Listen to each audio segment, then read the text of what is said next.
প্রধানমন্ত্রী তারেক রহমান তরুণদের মতামতকে প্রাধান্য দিয়ে নতুন কর্মপরিকল্পনা প্রণয়নের নির্দেশ দিয়েছেন বলে জানিয়েছেন প্রধানমন্ত্রীর উপদেষ্টা ডক্টর মাহাদি আমিন। শনিবার 25 এপ্রিল সকালে বিশ্ব ডিএনএ দিবস উপলক্ষে রাজধানীতে আয়োজিত এক কর্মশালায় ডক্টর মাহাদি আমিন এসব কথা বলেন। উপদেষ্টা বলেন, আমাদের একটি বড় লক্ষ্য হচ্ছে মানুষ ও অন্যান্য প্রাণীর ভ্যাকসিন নিয়ে কাজ করা। এক্ষেত্রে বায়োটেকনোলজি বা জৈব প্রযুক্তি বড় ভূমিকা পালন করতে পারে। ভোজ্য তেল ও চিনি সহ নিত্য প্রয়োজনীয় খাদ্যপণ্যের স্বনির্ভরতা অর্জনের উপর গুরুত্ব আরোপ করে তিনি বলেন, কৃষিজাত পণ্যের উৎপাদন বাড়াতে বায়োটেকনোলজি খাতের উন্নতি এখন সময়ের দাবি।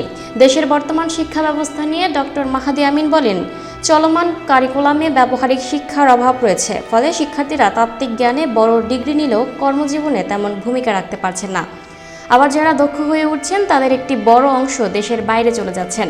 তিনি আরও বলেন, স্থানীয় শিল্প প্রতিষ্ঠানের সঙ্গে দক্ষ জনশক্তির সরাসরি সংযোগ না থাকায় কর্মসংস্থানে সমস্যা হচ্ছে। শিক্ষার্থীদের মেধাকে সরকারি সহযোগিতার মাধ্যমে কাজে লাগাতে হবে এবং গবেষণার জন্য আলাদা সেল তৈরি করতে হবে। পরিবেশ রক্ষা এবং দক্ষ জনশক্তি তৈরির মাধ্যমে কর্মসংস্থান বাড়ানোর ওপরও গুরুত্ব আরোপ করেন প্রধানমন্ত্রীর এই উপদেষ্টা। কর্মশালায় উপস্থিত অন্য বক্তারা বাংলাদেশে বিনিয়োগের ক্ষেত্রে উচ্চমাত্রার ট্যাক্স এবং আমলাতান্ত্রিক জটিলতাকে প্রধান বাধা হিসেবে উল্লেখ করেন। তারা এই সমস্যা নিরসনে দ্রুত কার্যকর পদক্ষেপ নেওয়ার আহ্বান জানান। Lucky Akter, up to date news, Dhaka.